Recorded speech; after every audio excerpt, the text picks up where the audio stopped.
रूस और यूक्रेन के बीच जारी जंग को 1 साल होने वाला है।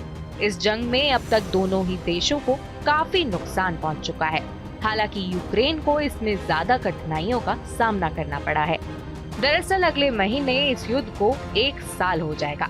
आक्रमण की वर्षगांठ पर जेलेंस्की यूनाइटेड नेशंस का दौरा करेंगे, जहां पर यूक्रेन अपने सहयोगियों के साथ 2 उपायों के बारे में परामर्श करना चाहेगा, जिनमें से एक है जेलेंस्की के 10 शांति सूत्रों की सूची, जो यूक्रेन की क्षेत्रीय अखंडता की वापसी और रूसी बलों की वापसी की मांग करता है और मामलों की सुनवाई के लिए एक अदालत बनाने की भी मांग करता है।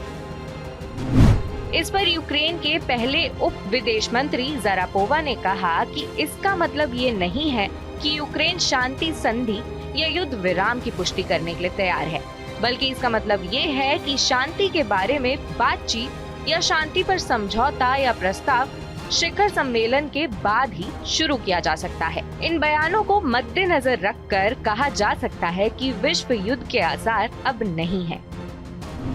यूक्रेन के रक्षा मंत्री ओलेक्सी रेजनिकोव ने कहा कि यूक्रेन को टैंक और लड़ाकू जेट सहित अन्य हथियार प्राप्त होंगे, क्योंकि यूक्रेन और रूस दोनों ही वसंत में नए हमलों की तैयारी करेंगे। तो वहीं काफी लोग रूस को कमजोर समझ रहे हैं, लेकिन यूक्रेन को ये नहीं पता कि रूस चाहे तो कुछ ही घंटों में सालों से चले आ रहे इस युद्ध को समाप्त कर सकता है। मगर रूस ने कभी भी यूक्रेन में सिविलियंस को टारगेट नहीं किया। रूस चाहे तो केमिकल वेपन का यूज करके कुछ ही घंटे में इस लड़ाई को शांत कर सकता है। ऐसे में रूस के सामने यूक्रेन जैसे छोटे देश को लगातार भिड़ते और लड़ते देखकर मन में एक सवाल तो जरूर उठता है कि क्या यूक्रेन के पीछे किसी बड़ी ताकत का हाथ है। तो हमारा ये सोचना गलत नहीं है, क्योंकि हाल ही में यूक्रेनी राष्ट्रपति जेलेंस्की रूस के आक्रमण के बाद अपनी पहली विदेश यात्रा पर वॉशिंगटन पहुंचे थे। अमेरिकी नेताओं ने उन्हें वीर के रूप में सम्मानित किया और नई मिसाइल रक्षा प्रणाली प्रदान करने का संकल्प लिया।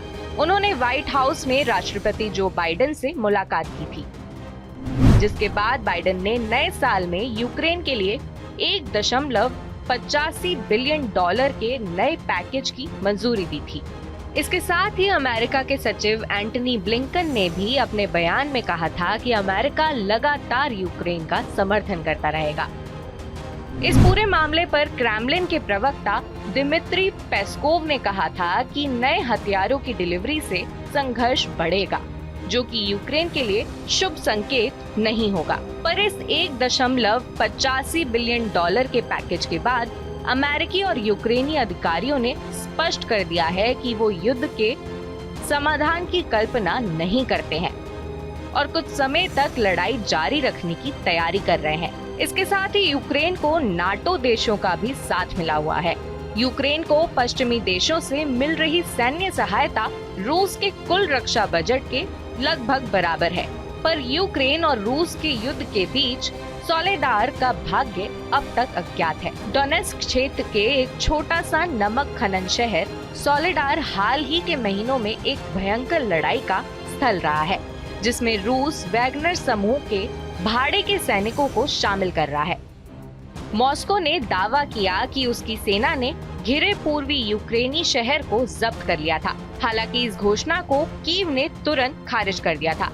अगर ये सच है तो ये युद्ध के मैदान में रूस के लिए एक दुर्लभ जीत का प्रतीक होगा।